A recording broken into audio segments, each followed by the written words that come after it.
You're a cop, right? Those are the words you most hate to hear. What follows is always a request for advice or actions that will either get you jammed up or leave the person asking the question disappointed. Yeah, I said. I'm a cop. He pointed to the spot next to me on the bleachers. You mind? He was going to sit down and ask me something that I already knew I didn't want any part of. So yeah, I minded quite a bit. But what was I supposed to do? If I put him off, it just served to fulfill the asshole cop stereotype that didn't exactly need much help to stay afloat anyway. Go ahead, I said. The kids were in the middle of the fourth inning and the game was already a blowout. My boy was sitting at the end of the bench, hanging his head. He'd missed a hot grounder at second base in the last inning. That error started the other team's rally. His slumped shoulders showed he was feeling the weight. My new friend sat down next to me. There was a silence, and then the sound of car doors opening and slamming shut. Something isn't right.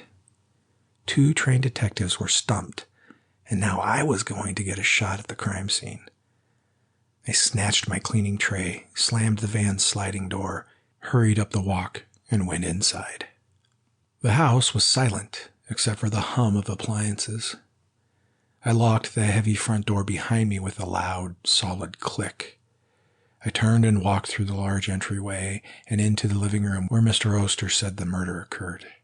The living room carpet was thick and a bright white.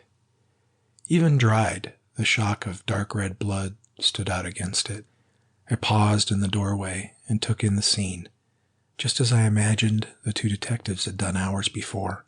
Most of the blood was puddled near the fireplace. From the texture, I guessed that it would still be damp in the center beneath the dried skim on top. More blood coated the edge and top of the hearth. The swift patter of feet came from the bedroom.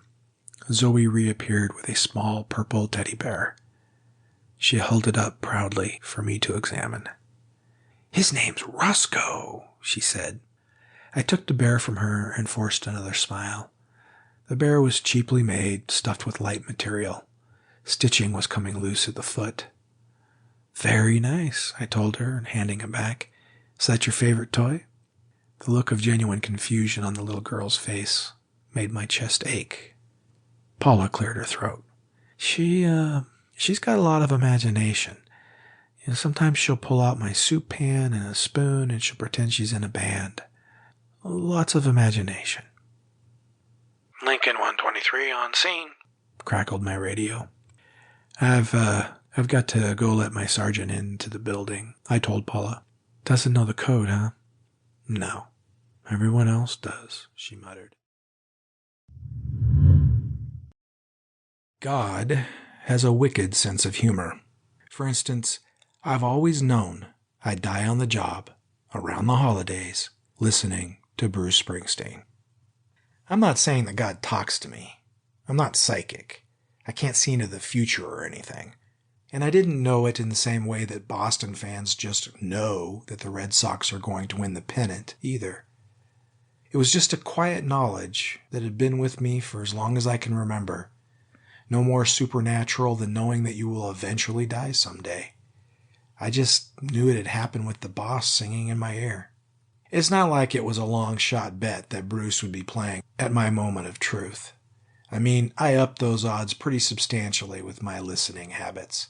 Ever since about 1978, when I was 10 years old and my dad brought home Darkness on the Edge of Town, I'd experienced a pretty steady musical diet of the Bard from New Jersey. I listened through all of it. The Born in the USA superstardom, the Tunnel of Love drop-off, the acoustic meanderings, even the Seeger sessions, complete with spoons and banjos. Panicked, Barbara stumbled toward her chair. The opening music for Oprah blared out of the ancient TV set.